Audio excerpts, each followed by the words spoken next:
حضرت سیدنا ابراہیم خلیل اللہ اعلیٰ نبی نام علیہ الصلاۃ والسلام کا تذکرہ قرآن مجید نے کئی جگہوں پہ بیان فرمایا ہے۔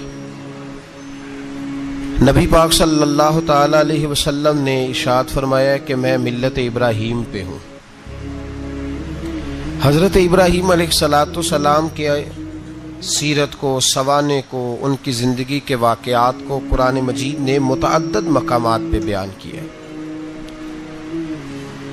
انبیاء کرام علیہ السلام 1,24,000 کم و بیش ہوئے، لیکن دین اسلام میں نبی پاک علیہ السلام کی امت میں جو مقام حضرت ابراہیم کا ہے وہ بس انہی کا ہے۔ ان کی زندگی ایک بڑی خوبصورت، بڑی منفرد اور مسلمانوں کے لیے بڑی اسوہ نور دینے والی زندگی ہے۔ نبی پاک صلی اللہ علیہ وسلم نے فرمایا میں اپنے باپ حضرت ابراہیم کی دعا بن کے دنیا میں آیا ہوں۔ اور پھر محبوب پاک سید عالم صلی اللہ تعالی علیہ وسلم نے اپنی امت میں بھی جناب ابراہیم کے طریقے کو جاری رکھا۔ صحابہ نے قربانی کے بارے میں حضور سے پوچھا ما ھذہ الاضحیہ، یا رسول اللہ صلی اللہ علیہ وسلم یہ قربانی کیا ہے؟ تو فرمایا سنت ابیکم ابراہیم، یہ تمہارے باپ حضرت ابراہیم کا طریقہ ہے، یہ تمہارے باپ حضرت، حالانکہ قربانی نبی پاک صلی اللہ علیہ وسلم کا بھی طریقہ ہے، لیکن فرمایا تمہارے باپ حضرت ابراہیم کے ذکر کو باقی رکھا۔ اللہم صلی علی محمد وعلی آل محمد کما صلیت علی ابراہیم وعلی آل ابراہیم، ان کے تذکرے کو باقی رکھا دین کے اندر۔ حضرت ابراہیم بڑی امتیازی شان والے نبی ہیں، بڑی امتیازی شان والے۔ رب کریم کا وہ دوست جس نے کوئی چیز بچا کے نہیں رکھی، ہر شے ہی اپنے رب کی بارگاہ میں پیش کر دی۔ چند چیزوں سے انسان کو بڑا پیار ہوتا ہے، گھر اسے بڑا پیارا ہوتا ہے۔ وہ بڑا خوبصورت ہوٹل، 5 سٹار ہوٹل میں رہا، وہ اسلام آباد گیا، کسی سفر پہ گیا تو بڑے اعلیٰ قسم کے اس کو کھانے ملے، بڑی چیزیں ملی، لیکن کبھی دائیں کروٹ کبھی بائیں کروٹ۔ تو ساتھ بیڈ پہ دوست تھا تو اس نے کہا صاحب سو جاؤ، تو اس نے کہا یار جو مزہ اپنے گھر میں سونے کا ہے وہ کسی اور جگہ تھوڑی ہے۔ گھر بڑا پیارا ہوتا ہے، انسان کو لگاؤ ہوتا ہے، جس بے تکلفی سے، سکون سے، آرام سے انسان اپنے گھر میں وقت بتاتا ہے، کہیں اور مشکل ہو جاتا ہے۔ دوسرا، انسان کو اولاد بڑی پیاری ہوتی ہے، بڑی عجیب شے، نہ ہو تب بھی بڑا دکھ ہے، اور ہونے کے بعد بھی اس کی بڑی آزمائشیں، یہ بڑی ایک میٹھی چیز ہے۔ اولاد ایک بڑا عجیب سا میوہ ہے، پتہ نہیں یہ کس انجیکشن کا نام ہے کہ چھاتی پر چڑھ جائے تو اللہ سکون عطا فرما دیتا ہے، پتہ نہیں کس ٹھنڈی دولت کا نام رب کریم نے اولاد رکھا ہے، بڑی پیاری ہوتی ہے اولاد۔ پھر تیسری چیز انسان کی اپنی جان ہے،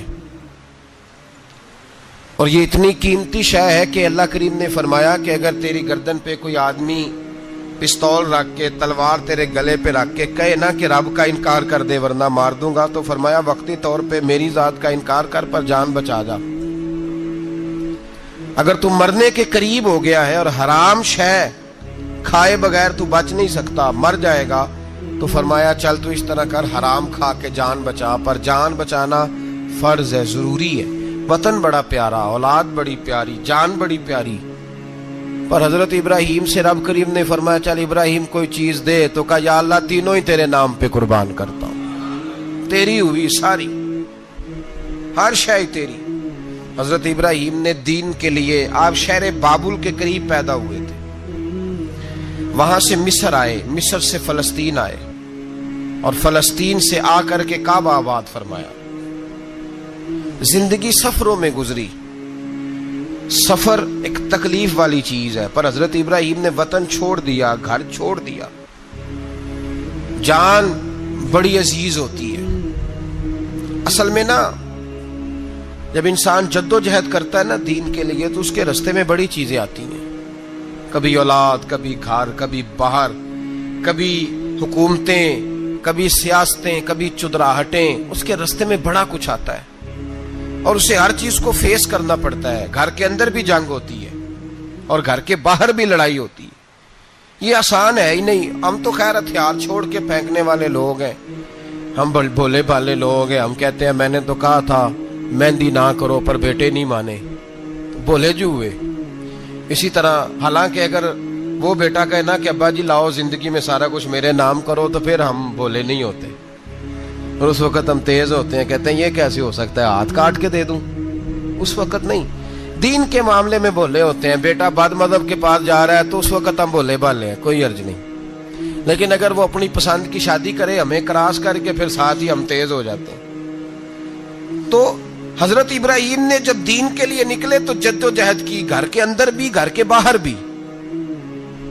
آپ کے والد کا نام طارق ہے، وہ توحید پرست تھے، ایماندار تھے، پرہیزگار تھے. آپ کے چچا کا نام آزر ہے، وہ بت پرست تھے، بت بیچا کرتے تھے.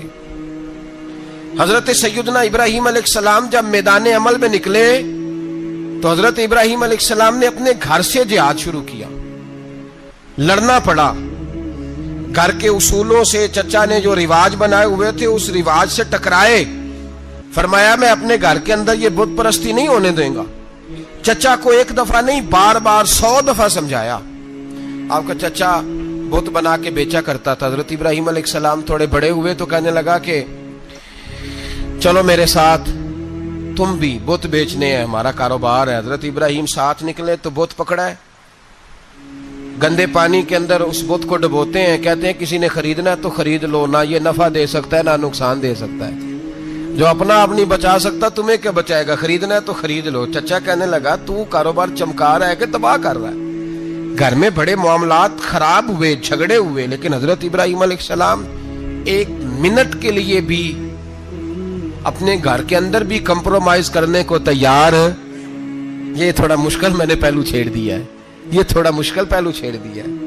بڑا سمجھدار آدمی ہے پر بیوی سے پردہ نہیں کرا سکتا. سیانا ہے، پنچایت کا بندہ ہے، جو اس سے آپ کہیں گے وہ بات یہ سنائے گا، لیکن کہتا ہے نہیں جی میں نے کوشش کر لی ہے. کس قسم کی کوشش ہے صاحب، یہ کیسے ہو گیا؟ حضرت ابراہیم علیہ السلام نے گھر کے اندر سے فرمایا نہیں کرنے دوں گا. گھر کے اندر بھی ٹکرائے. فرمایا تم جو بھی ہو، پاش کیا چچا کے اصولوں کو. اور باہر جب نکلے تو صرف علاقے کے چیئرمین سے نہیں ٹکرائے، ایم پی ایم این اے وزیر مشیر سے نہیں ٹکرائے. سپر پاور نمرود دنیا کا واحد حکمران تھا اس وقت، دوسرا کوئی حکمران ہی نہیں تھا. اکیلے حکمران سے جا کر ٹکرائے. کوئی ساتھ فوج نہیں تھی، کوئی ساتھ ان کے طاقت بظاہر دنیا داری کی کوئی نہیں تھی، پر حضرت ابراہیم جا کے ٹکرائے. اور میرے رسول پاک صلی اللہ علیہ وسلم نے سند بیان کی. فرمایا افضل الجہاد کلمۃ الحق عند سلطان الجابر. فرمایا سب سے افضل جہاد یہ ہے کہ تو ظالم بادشاہ کے سامنے کھڑے ہو کے حق بات بیان کر دے. یہ سب سے بڑا جہاد ہے، یہ سب سے افضل الجہاد کلمۃ الحق عند سلطان الجابر، سب سے بڑا جہاد. حضرت ابراہیم کھڑے ہو گئے، سپر پاور سے ٹکرائے. یہاں ہم لوگ حکمتوں کا شکار ہیں، دیکھیں گے، کریں گے، سوچیں گے.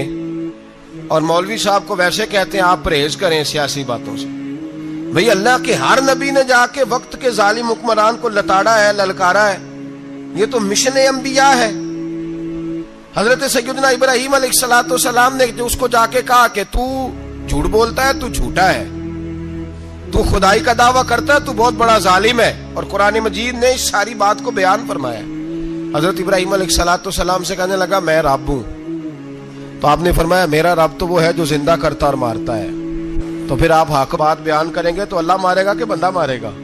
کچھ بھی نہیں ہوتا، کیونکہ زندگی موت کس کے ہاتھ میں ہے؟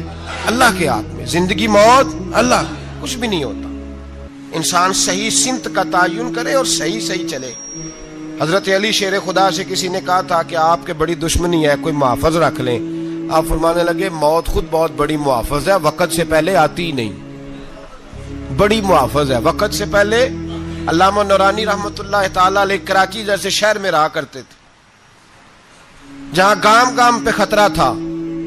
لوگوں نے کہا حضرت اتنے بڑے لیڈر ہو, آپ کی جماعت کی 62 سیٹیں ہوئی قومی اسمبلی میں, ایک ایسا وقت بھی آیا تو کوئی ایک آدمی بندوق والا, آپ فرمانے لگے مجھے ضرورت ہی نہیں, اس لیے کہ جس خدا رسول کے لیے میں نکلا ہوں وہ خود ہی حفاظت کرنے والے ہیں, ضرورت نہیں ان چیزوں. تو بھائی حضرت ابراہیم ٹکرائے اور آپ کا انداز کیا ہے؟ جا کے کہا کہ تو نہیں, خدا وہ ہے جو زندہ کرتا. اور اس نے ایک بیوقوفوں جیسی دلیل دی. ایک آدمی کو کل پھانسی دینی تھی تو اس کو بلایا, کہنے لگا تجھے کب پھانسی ہے؟ اس نے کہا کل. کہنے لگا جا تجھے ذات کیا زندگی دی, اس کو چھٹی دے دی. ایک عام آدمی بیچارہ بیٹھا تھا, اس کو پکڑ کے نا کہنے لگا اس کی گردن اڑا دو. کہنے لگا دیکھ لو میں بھی زندہ کرتا اور مارتا ہوں, وہ جو کل مرنے والا تھا میں نے زندہ کر دیا ہے, اور جس کو پتہ ہی نہیں تھا کہ میں نے مرنا ہے اسے پکڑ کے میں نے مار دیا ہے. یہ بیوقوفوں جیسی دلیل ہے. حضرت سیدنا ابراہیم علیہ السلام چاہتے تو اسی وقت دلیل توڑ دیتے کہ تو کیا بیوقوفوں جیسی بات کر رہا ہے, اگر تو زندگی دیتا ہے تو مرے ہوئے میں جان ڈال کے دے جس کو تو نے مارا ہے. لیکن حضرت ابراہیم نے دیکھا کہ بیوقوف ہے, بیوقوفوں سے بحث نہیں ہوتی, دلیل بدل لی جاتی ہے, ان کی عقل کے مطابق بات کی جاتی ہے. حضرت ابراہیم فرمانے لگے میرا رب وہ ہے جو سورج مشرق سے نکالتا ہے اور مغرب میں غروب کرتا ہے, تو اگر رب ہے تو تو مغرب سے نکال کے مشرق میں غروب کر. فبہت الذی کفر, کافر لاجواب ہو گیا, اس کے پاس اس چیز کا کوئی جواب نہیں تھا. علامہ اسماعیل حقی نے خوبصورت فقرہ لکھا ہے, خوبصورت, جان ڈال دی ایک جملہ کہہ کے. حضرت سیدنا علامہ اسماعیل حقی رحمت اللہ علیہ فرمانے لگے چونکہ نمرود بیوقوفوں جیسی باتیں کر رہا تھا, اگر وہ یہ کہہ دیتا نا کہ میں سورج کو نکالتا ہوں مشرق سے, میں غروب کرتا ہوں معاذ اللہ مغرب میں میں نکالتا ہوں, تو آپ اپنے رب سے کہیے کہ وہ مغرب سے نکال کے مشرق میں غروب کرے. علامہ اسماعیل حقی فرماتے ہیں رب کریم کی آواز قدرت تھی, مالک حضرت ابراہیم علیہ السلام کے اس, اگر وہ کہہ دیتا اور حضرت ابراہیم دعا کر دیتے تو رب کریم نے فرشتوں کو تیار بٹھایا ہوا تھا. فرمایا اگر یہ کہہ دے میرے خلیل سے کہ سورج مغرب سے نکال کے مشرق میں غروب کرنا ہے تو تیار رہنا, جس طرح خلیل کہیں گے ویسے ہی کر دیں گے. واتخذ اللہ ابراہیم خلیلا, ابراہیم ہمارا دوست جو ہوا, جیسے کہے گا ویسے کر دیں گے. حضرت سیدنا ابراہیم علیہ السلام کی باتوں کا جب جواب نہ دے سکا, دلیل نہیں بندہ دیتا, پھر لڑائی کرتا ہے, پھر جھوٹے موٹے اعتراض کرتا ہے. دلیل ختم ہوتی ہے تو لوگ ذاتیات پہ اترتے ہیں, کہتے ہیں یہ کھانستا صحیح نہیں, دیکھتا صحیح نہیں. دلیل ختم, اب ذاتیات پہ اترے, کہنے لگے مجھے پتہ چلا ہے کہ یہ فلانی جگہ گیا تھا تو وہاں جا کے اس نے اس طرح کیا ہے. پھر لوگ ذاتیات پہ اترتے ہیں, جب دلیل کا جواب دلیل سے نہیں دے پاتے پھر ذاتیات پر اتر کر حملے کرتے ہیں. حضرت ابراہیم کے دلائل کا جواب نمرود نہ دے سکا تو کہنے لگا کہ اس کو آگ میں ڈال دو. قوم گئی ہوئی تھی ساری, آپ نے بات سنی ہوئی ہے, میں نے صرف اشارہ دینا ہے, میلے پہ. تو حضرت سیدنا ابراہیم علیہ السلام نے سارے بت توڑ دیے, کلاڑا بڑے بت کی گردن پہ رکھا.